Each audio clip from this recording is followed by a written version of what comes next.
This map depicts the Laurentide proglacial lakes in light blue. Contemporary large lakes are in dark blue, and the yellow dots show the locations of the 53 lakes known to contain Cisco species pairs. This black line is the last glacial maximum. This is Lake McConnell, Lake Agassiz, 5 Great Lakes, and the Champlain Sea. This is a schematic of the same map I just showed, and I will use it to indicate the pathways through the outlets and into the proglacial lakes. I'll start with the Wabash River outlet from ancestral Lake Erie. The Wabash River was a tributary of the Ohio River, shown here, which is a tributary of the Mississippi River, shown here. So this pathway would involve Cisco's entering ancestral Lake Erie and a population split with some part of the population colonizing main Lake Algonquin and another part of the population colonizing Lake Ontario and the Champlain Sea. From the Champlain Sea, Cisco could have migrated up the Ottawa River outlet and also arrived in main Lake Algonquin.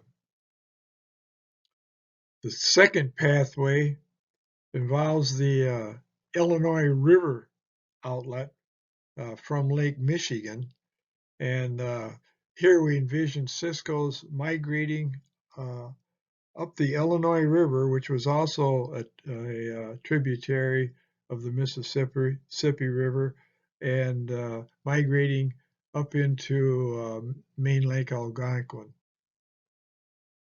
This illustration by Curry et al. Also shows the Illinois outlet the way it would have looked in glacial times. It starts here at Chicago. This is known as the Chicago outlet. The water would have crossed this moraine, breached this moraine, that is, breached another moraine here, and then the outfall would have been turned by this larger moraine, which deflected the Illinois River to the south, and about in here, it joins the Mississippi River. This is the upper Mississippi pathway. It leads into Lake Agassiz. There was a connection here for about 2,000 years. This outlet from Lake Agassiz to main Lake Algonquin would have allowed Cisco in main Lake Algonquin to enter Lake Agassiz. This pathway is from Lake Agassiz into Lake McConnell. Lake McConnell is where those 4 lakes were not known to have a secondary contact. Before I review our pathways, I will go over what Turgeon and Bernachet 2011 proposed in the way of refugia based on mitochondrial DNA. They proposed 2 refugia. One was a Mississippian, same as us, and another one was Atlantic coastal, which would have left resulted in Cisco's up here in the Champlain Sea, where they could have gone up this Ottawa River into main Lake Algonquin. Now, there's no zoogeographical evidence for an Atlantic coastal refugium, as noted by the authors, but one thing that could account for this is that this was a 5,000-year journey that we proposed for this Wabash pathway, so that these Cisco's in headed up the Ottawa River would be, 5,000 years removed from the Cisco's in early Lake Erie. That may be an explanation for the differences between their paper and what we're getting.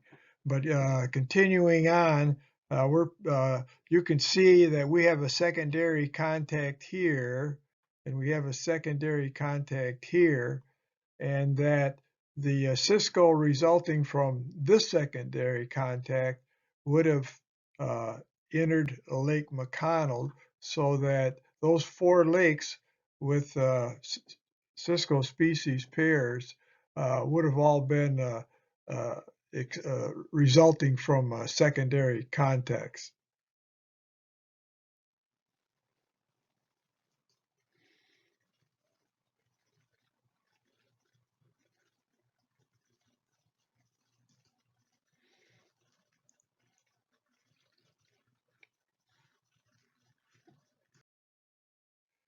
This shows where Risberg took their core. It was in Lake Winnipeg here in the deepest waters.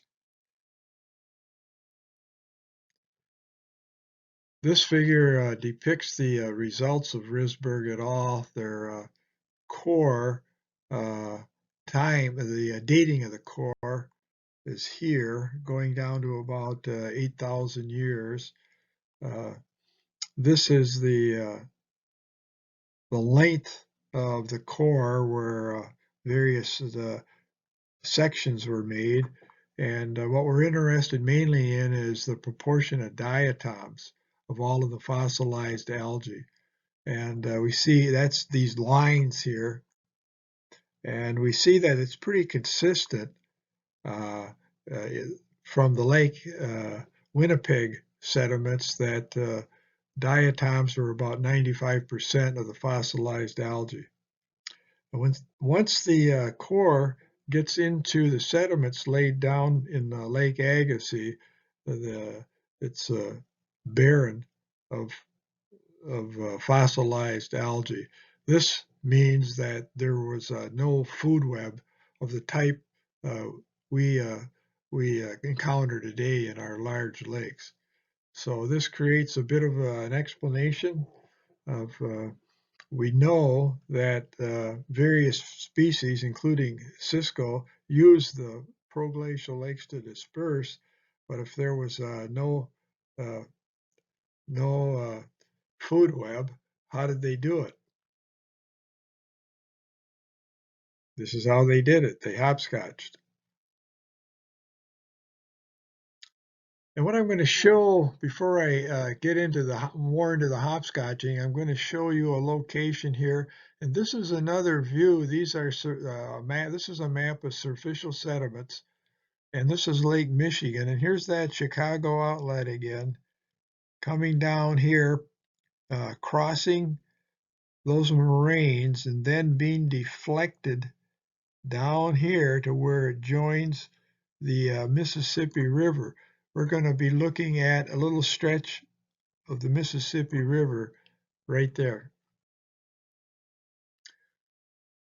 So what I want to show you here is Slackwater Lakes as a possibility of where Cisco's as well as other fish could have hopscotched up along these outlet channels. These outlet channels would have had the same problem as the proglacial lakes with all this meltwater.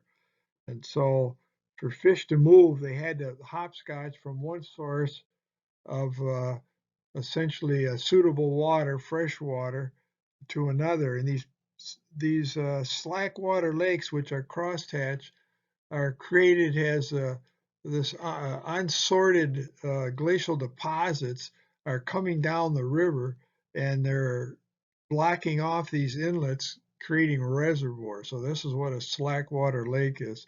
And so the concept here is that over long periods of time, Cisco and other species as well could hopscotch from this lake to this lake to this slackwater lake and so on.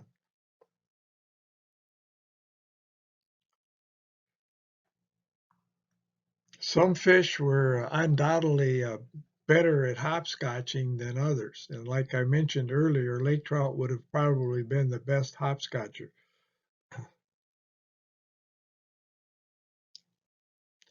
So one explanation in the past is for refugia were that fish were living in massive lakes that were bounded the glacial front, so that essentially subsistence of the land at the glacial front created a trough, which resulted in a massive lake of 5,000 kilometers or so in length, and that this was a refugia.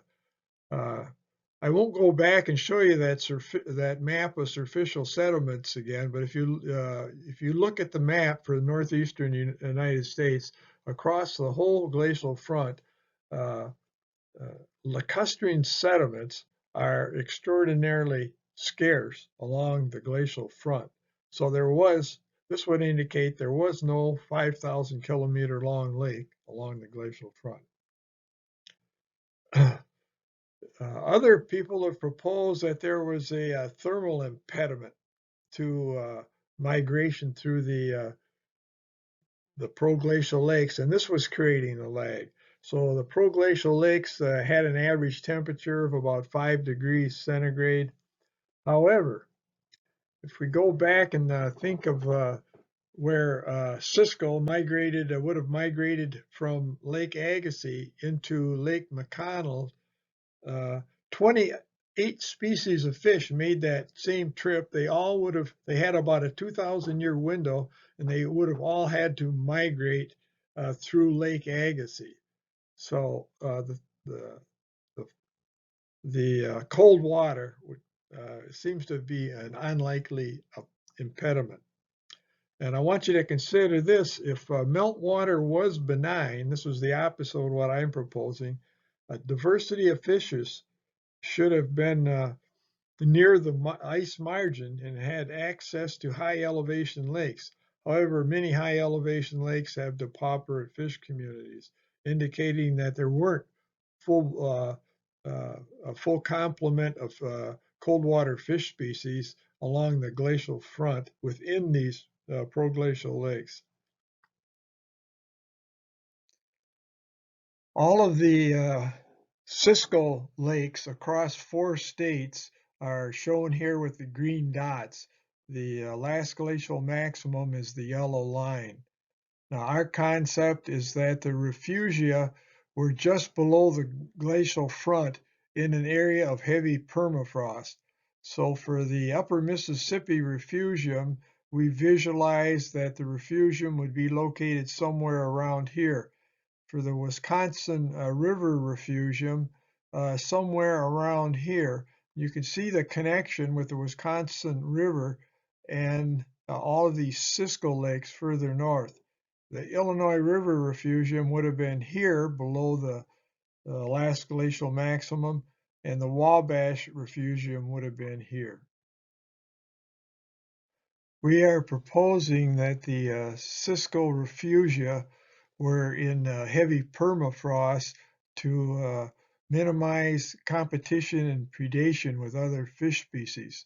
And this is illustrated looking at the east shore of Hudson Bay, where these rivers all have anadromous Ciscos. This is in a paper by Bernachet and Dotson. And if we look at the rivers in this from here to here, this is all sporadic, discontinuous permafrost, and there are 46 species of fish. This area here, further north, is permanent permafrost, and there are 20 species of fish. And I assume that the farther you go up in this area, there's going to be less. So that's why we propose that the refugia for Ciscos were just below the glacial front.